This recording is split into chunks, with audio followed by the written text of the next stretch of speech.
Hello dear brothers and sisters. Welcome to பொதுத்தமிழ் அழகு 7. பொதுத்தமிழில் அழகு 7ல் தமிழ் சான்றோர்கள் அப்படி ஒரு தலைப்பில் ஒன் பை ஒன்னாக பார்த்துட்டு இருக்கோம். இதில் காயிதே மில்லத் அவர்களை பற்றின ஒரு இன்ஃபர்மேஷன் இப்போ நம்ம பார்க்கலாம். சரியா? அவருடைய இயற்பெயர் வந்து பார்த்தீங்கன்னா முகமது இஸ்மாயில் சாகிப்பு. சரியா?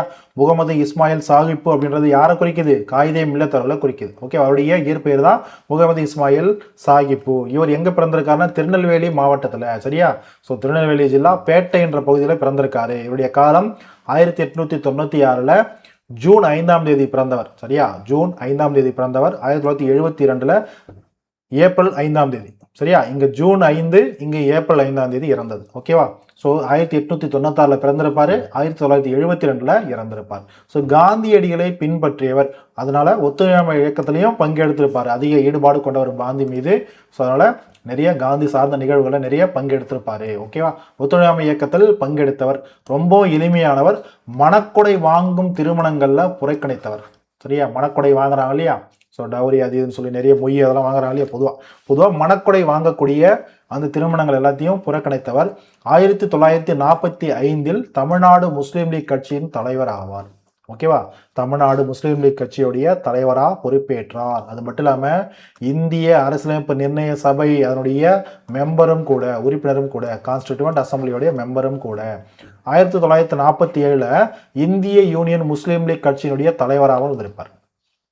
ஓகேவா? ஏன்னா 1947 முஸ்லீம் லீக் கட்சி வந்து பிளவுபடும் இல்லையா? அதுல இந்திய யூனியன் முஸ்லீம் லீக் கட்சின்னு சொல்லிட்டு இந்தியா பாகிஸ்தான் பிரிஞ்சதுக்கு அப்புறம் வந்துடும். அதனுடைய தலைவராகவும் இருந்திருப்பார். சரியா? பிரிஞ்சதுக்கு அப்புறம் அவருடைய தலைவராகவும் பொறுப்பேற்று இருந்திருப்பாரு 1947. ஓகேவா? இவருடைய முதல் மாநாடு எங்க நடந்திருக்கும்? சென்னையில தான் நடந்திருக்கும். சரியா? இந்திய யூனியன் முஸ்லீம் லீக் கட்சி தனியாக பிரிஞ்சதுக்கு அப்புறம் உருவானதுக்கு அப்புறம் அவருடைய முதல் மாநாடு சென்னையில தான் நடந்திருக்கும். ஓகேவா?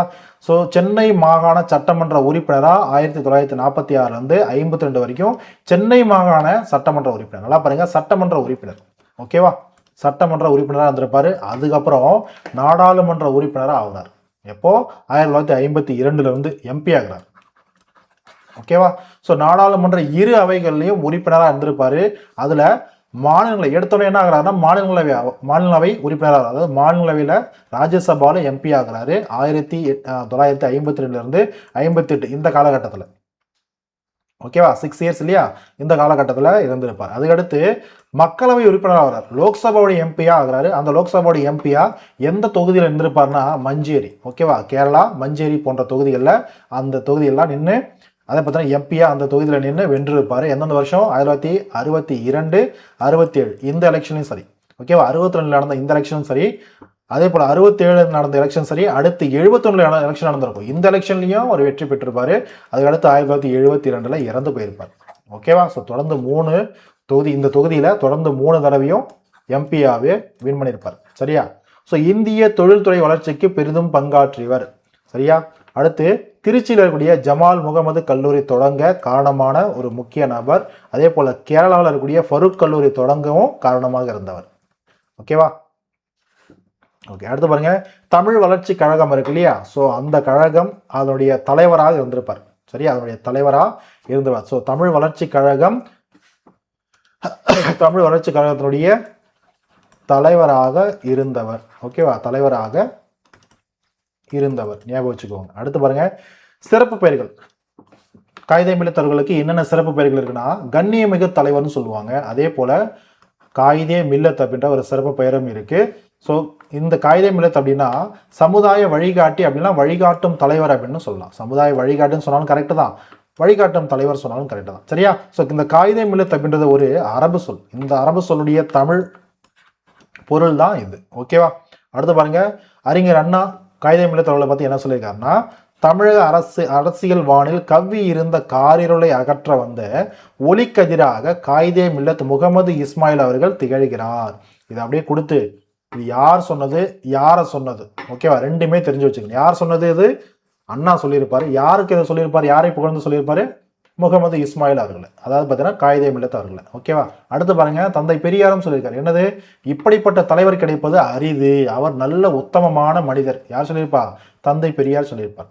ஓகேவா? தந்தை பெரியார் இதை சொல்லியிருப்பார்.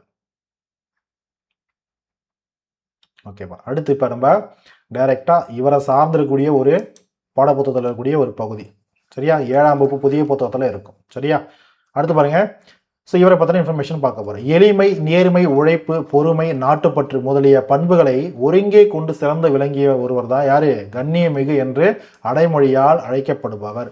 அப்படி ஒரு தலைவர் தான் கண்ணியமிகு தலைவர் காயிதே மில்லத் அவர்கள். அதனால தான் அவருக்கு கண்ணியமிகு தலைவர் அப்படின்ற ஒரு சிறப்பு பெரும் இருக்கு. திருச்சி தூய வளவனார் கல்லூரியில் பயின்றாரு. அவர் படித்த இடம் திருச்சி தூய வளவனார் கல்லூரி. பொது நிகழ்ச்சிகளில் கலந்து கொள்வதற்கு தனி மகிழ்ந்தில் செல்ல மாட்டார். மகிழ்ந்தானமா கார், ஓகேவா? தனி காரில் போக மாட்டார். அவருக்குன்னு தனியாக பயன்படுத்த மாட்டார். ஆடம்பரமாக இருக்க மாட்டார். எளிய மனிதன்னு பார்த்துருப்போம். அதே போல் எவ்வித ஆடம்பரமும் இல்லாமல் தன்னுடைய மகனுடைய திருமணத்தை நடத்தினாரு அப்படின்றதையும் பார்க்குறோம். அதே போல் மணக்கொடை வாங்கும் நிகழ்வுகளையும் கலந்துக்க மாட்டார் அப்படின்றதையும் ஸ்டார்டிங்லேயே படிச்சுட்டோம். ஓகேவா? ஸோ மணக்கொடை வாங்கும் திருமணங்களில் கலந்து கொள்ள மாட்டேன் என்று வெளிப்படையாக அறிவித்தார். நாட்டின் ஆட்சி மொழியை அதை பார்த்தீங்கன்னா இந்தியா வந்து சுதந்திரம் அடைந்த அந்த ஒரு காலகட்டத்தில் ஸோ இந்தியாவுடைய ஆட்சி மொழி இதுவாக தான் இருக்குன்னு சொல்லிட்டு இந்தியெல்லாம் திணிப்பு அதெல்லாம் ஏற்பட்டுச்சு இல்லையா? பொதுவாக அதுக்கு முன்னாடியே அந்த தமிழ் மொழி இந்தி திணிப்பு எதிர்ப்பு இதெல்லாம் இப்படி கூட நம்ம ஞாபகம் வச்சுக்கலாம். ஓகேவா? ஸோ நாட்டின் ஆட்சி மொழியை தேர்வு செய்வது தொடர்பாக நடைபெற்ற நாடாளுமன்ற கூட்டத்தில் பழமையான மொழிகளிலேயே ஒன்றைத்தான் ஆட்சி மொழியாக ஆக்க வேண்டும் என்ற ஒரு கருத்து இருந்துச்சு அப்படின்னா அது தமிழ் மொழிதான் என்று நான் உறுதியாக சொல்வேன். ஏன்னா இந்திய மொழிகளிலேயே மிக பழமையான மொழி தமிழ்தான் அப்படின்றத காயிதே மில்லத் அவர்கள் நாடாளுமன்ற கூட்டத்திலேயே பேசியிருப்பார். ஓகேவா? ஒரே நிமிஷமா. ஓகே, அடுத்து பாருங்க. திராவிட மொழிகள் தான் இந்த மண்ணிலே முதலாக பேசப்பட்ட மொழிகள். அவற்றுள் மிகவும் இலக்கிய செறிவு கொண்ட தமிழ் மொழிதான் மிகவும் பழமையான மொழி. அதாவது திராவிட மொழிகள் தான் ஃபர்ஸ்ட். அதுலேயும் திராவிட மொழிகளுடைய தாய் நம்ம எதை சொல்றோம்? நம்முடைய தமிழ் மொழி. ஓகேவா? எனவே தமிழ் மொழியை நாட்டின் ஆட்சி மொழியாக அறிவிக்க வேண்டும் என்ற கருத்தை வலியுறுத்தி வரும் காயிதே மில்லத் அவர்கள். ஓகேவா? அதுக்கடுத்து 1962 சீன இந்திய போரில் தன்னுடைய ஒரே மகனை போருக்கு அனுப்ப ஜவஹர்லால் நேருக்கு கடிதம் எழுதியவர். கல்வி ஒன்றுதான் ஒட்டுமொத்த சமூக வளர்ச்சிக்கும் உறுதுணையாக இருக்கும் என்றவர். ஓகேவா? இது அப்படியே ஸ்டேட்மெண்ட்ல கொடுத்து யார் சொன்னான்னு கொஸ்டின் கேட்கலாம். ஓகேவா? அடுத்து பாருங்க. கல்வி மிகுந்திடில் கழிந்திடும் மடமை. அதாவது கல்வி எப்போ கல்வி ஒன்று கற்கிறோமோ அப்போதான் மடமை, அறியாமைன்னு சொல்லக்கூடிய மடமை, அறியாத ஒரு அறிவற்ற ஒரு செயல்ன்றது கழியும் ஒழியும் அப்படின்றது என்னது? முதுசொல். ஓகேவா? ஒரு பழமொழி மாதிரி. ஓகே, அடுத்து பாருங்க. தம் வாழ்நாள் முழுவதும் சமய நல்லிணக்கத்தை பேணி காத்தவர்.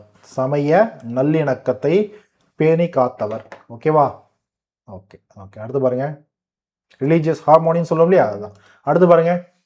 நாகப்பட்டினம் மாவட்டத்திற்கு காயிதே மில்லத் நாகப்பட்டினம் மாவட்டம் என்று பெயர் சூட்டப்பட்டது. ஓகேவா? அப்போலாம் வந்து பார்த்தீங்கன்னா ஒரு முக்கியமான மாவட்டம் இருக்குன்னா அதுக்கு அந்த மாவட்டத்துக்கு முறை வந்து ஒரு அடைமொழி மாதிரி ஒரு சிறப்பு பேர் சூட்டுவாங்க தலைவருடைய பேரில். அது மாதிரி எந்த மாவட்டத்துக்கு சூட்டினாங்க அப்படின்னா அவருடைய பேரில் நாகப்பட்டினம் மாவட்டம். ஓகேவா? ஸோ காயிதே மில்லத் நாகப்பட்டினம் மாவட்டம் என்று பெயர் சூட்டப்பட்டது. பின்னர் அதுக்கப்புறம் வந்து பார்த்தீங்கன்னா மாவட்டங்களுக்கு வந்து பார்த்தீங்கன்னா தலைவர்களை பெயர் சூட்டக்கூடாது, அதை நீக்கணும் அப்படின்ற ஒரு அடிப்படையில் 1996 இந்த முறை நீக்கப்பட்டது. ஓகேவா? அடுத்து பாருங்க. காயிதே மில்லத் அனைத்து எதிர்கட்சி தலைவர்களுக்கும் ஓர் உதாரணம். எதிர்கட்சி தலைவர்னா இப்படிதான் இருக்கணும் அப்படின்ற மாதிரி ஒரு உதாரணமா இருந்தார் அப்படின்றத முன்னாள் முதலமைச்சர், தமிழகத்துடைய முன்னாள் முதலமைச்சர் யாரு? பக்தவச்சலம். அவரும் முன்னாள் முதலமைச்சர் இல்லையா? இவரு சொல்லியிருப்பார். ஸோ காயிதே மில்லத் அனைத்து எதிர்கட்சி தலைவர்களுக்கும் ஓர் உதாரணமாக செயல்படுறாரு அப்படின்றது பக்தவச்சலம் அவர்கள் சொல்லியிருப்பார். ஓகேவா? ஸோ இதுதான் வந்து பார்த்தோன்னா காயிதே மில்லத் அவர்களை பற்றின ஒரு இன்ஃபர்மேஷன், முக்கியமான இன்ஃபர்மேஷன் எக்ஸாம் பாயிண்ட் ஆஃப் வியூவில் தெரிஞ்சுக்கோங்க. சரியா? ஸோ முகமது இஸ்மாயில் காயிதே மில்லத் அவர்களை பற்றின இன்ஃபர்மேஷன் கண்டிப்பாக உங்களுக்கு யூஸ்ஃபுல்லாக இருக்கும் நம்புகிறேன். அழகாக நோட்ஸ் எடுத்துக்கோங்க. மறுபடியும் நம்ம அடுத்த ஒரு வீடியோவில் அடுத்த ஒரு தலைவரை பற்றி பார்ப்போம். So thank you.